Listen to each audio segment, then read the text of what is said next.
Oi, bom dia. Nós vamos continuar o nosso culto a Deus conversando sobre a revelação de Deus, sobre o próprio Deus, a maneira como Ele é, a maneira como Ele ama. Então estamos relembrando isto para avaliar outros tantos aspectos da vida, né, da vida cristã, ou enfim, a vida neste mundo. E como é que a gente tem trabalhado isso? A gente tem visto no texto bíblico, a gente tem entendido que desde Adão até a última pessoa sobre a face da terra, Deus tem se revelado. Deus tem falado a todos os homens, a todas as pessoas, tá bom? E como é que a gente faz para saber exatamente o que é que ele está falando? Jesus Cristo. Jesus é o que a Bíblia chama de a pedra de esquina. Conheceu Jesus, você conheceu tudo sobre a revelação de Deus. Todos os sentidos, tudo que Deus quer demonstrar aos homens está em Jesus. Entende? Então veja só, como é que a gente então trabalha a partir disso.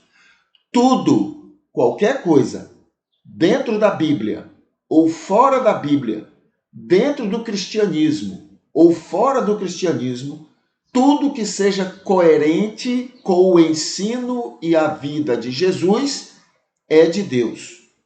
E tudo dentro da Bíblia ou fora da Bíblia, no cristianismo ou fora dele, que não seja coerente com Jesus, que seja diferente, fale, ensine alguma coisa diferente do que Jesus ensinou, não é de Deus. Pode estar na Bíblia, não é de Deus. Só é da parte de Deus aquilo que é coerente com Jesus Cristo. Entendeu? Então, é Jesus que é o nosso parâmetro para sabermos, na Bíblia ou fora da Bíblia, o que é de Deus e o que não é de Deus. Tá bom? Então, é a partir disso que nós estamos avaliando os salmos. Já estamos no Salmo 50. O que é que a gente já viu até agora? A gente já viu, é um terço, né? É um terço dos salmos. O que é que a gente já viu até agora? A gente já viu o seguinte: existem agora 3 salmos que são coerentes, totalmente coerentes com Jesus. O Salmo 19, Salmo 23 e o Salmo 49. Tá bom? Os demais não são coerentes totalmente com Jesus. Eles têm momentos ou muitos momentos incoerentes com Jesus. O Salmo 44 é o pior deles, digamos assim. Tá bom? Então, isso é o resultado que temos até agora. Hoje a gente vai começar o Salmo 50. Vamos analisar o que é que ele tem para nos dizer. Tá bom? Salmista. O salmista é Asaf. Tá? Asaf. Asaf é um levita, né, dos tempos de Davi e Salomão. Tá? Então está naquele período ali, né, básico dos salmos mesmo.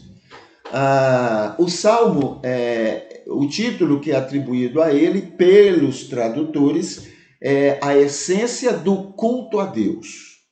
E o título que vem do original diz Salmo de Asaf.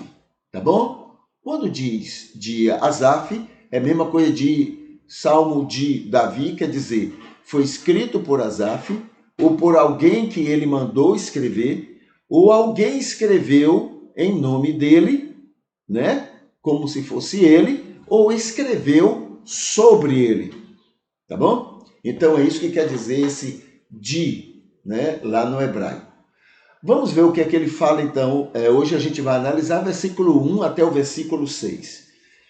Deus, o Senhor, Deus, fala e chama a terra, desde onde o sol nasce até onde ele se põe, em toda a terra, né? Naquela época não havia assim uma visão muito clara sobre a terra ser redonda, tá? A ideia ele nasce num canto da terra e morre no outro canto da terra. 2. Desde Sião, a perfeição da beleza, Deus mostra seu imenso brilho desde Sião. Tá? Sião é o monte Sião, é Jerusalém, é Israel. Começou a, perdeu a noção de universalidade. Agora é localizado. Nosso Deus virá e não ficará calado. Fogo queimará adiante dele e ao redor dele haverá grande tormenta. Ele chamará aos céus do alto e à terra para julgar a seu povo. Ajuntai-me, meus santos, que confirmam meu pacto por meio de sacrifício. E os céus anunciarão sua justiça, pois o próprio Deus é o juiz. Tá? Então, esses são os versículos de 1 a 6 do Salmo 50. Vamos analisar. Coerentes com Jesus, nada. Não só, a gente poderia, se a gente pegasse versículos isolados, poderia até alguns versículos serem coerentes, mas a gente não analisa só o versículo, a gente analisa o contexto e o espírito de quem está escrevendo, o qual é o objetivo que ele está usando para isso. Então, veja só, versículo 1 e 2. O Senhor chama toda a terra ao seu encontro e chama também a Sião, a sua perfeição.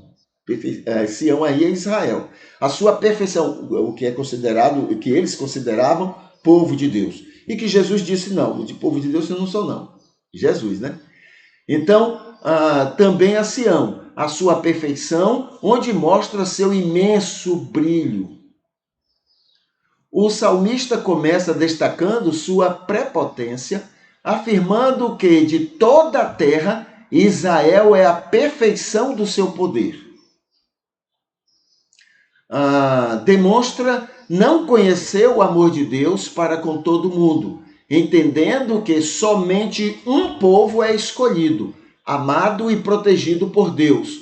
Não foi isso que Jesus ensinou. Porque Deus amou o mundo de tal maneira. Isso inclui Israel, mas inclui todos os povos, todas as nações.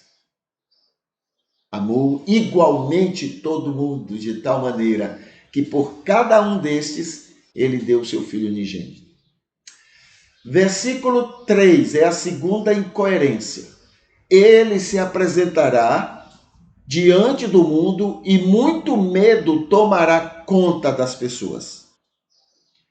O salmista está falando da presença de Deus para exercer o julgamento de todo mundo e de Israel. Isso também vai contrário ao ensino de Jesus, quando disse que quem crê não será julgado, mas quem não crê já está julgado. Jesus que disse.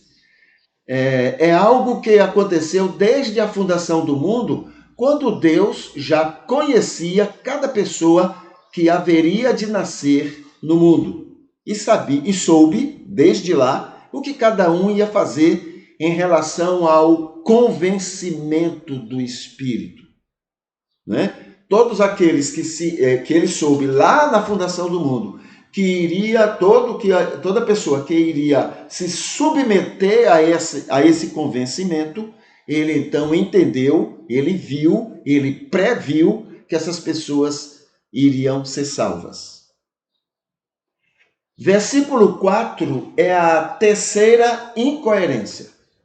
Primeiro, o salmista dizendo, primeiro, ele vai julgar o seu povo diante de todo mundo. Segundo o entendimento do salmista, isso é contrário a Jesus, que é Deus, pois a Bíblia diz que ele não faz acepção de pessoas.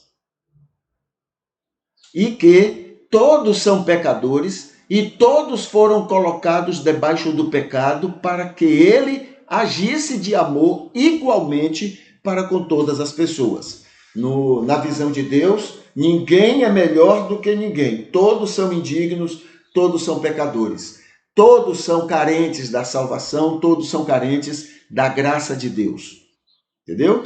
O pouco que alguns conseguem ser em relação a outros diante de Deus não é mérito desses, mas é mérito do próprio Deus que atua no indivíduo para que ele seja um pouquinho melhor, né? Dentro do que o Espírito faz, respeitando a individualidade de cada um. Versículo 5 e 6 é a quarta incoerência. Dos céus, ele anunciará sua sentença sobre seu povo, já que são obedientes e guardam seu pacto com eles. Aqui também há uma contrariedade com o ensino de Jesus. A Bíblia diz que ninguém é justo. Então, ninguém guarda este ou qualquer pacto com Deus. Ninguém. A salvação e o perdão vêm pela misericórdia do Senhor. Misericórdia do Senhor, embora ninguém seja digno, né? Ninguém seja digno desse perdão e dessa salvação. Mas a misericórdia vem somente pela sua, né? O seu perdão e a salvação vem somente pela sua misericórdia.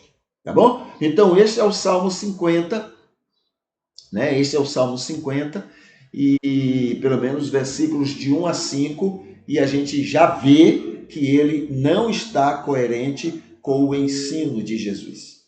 Tá bom?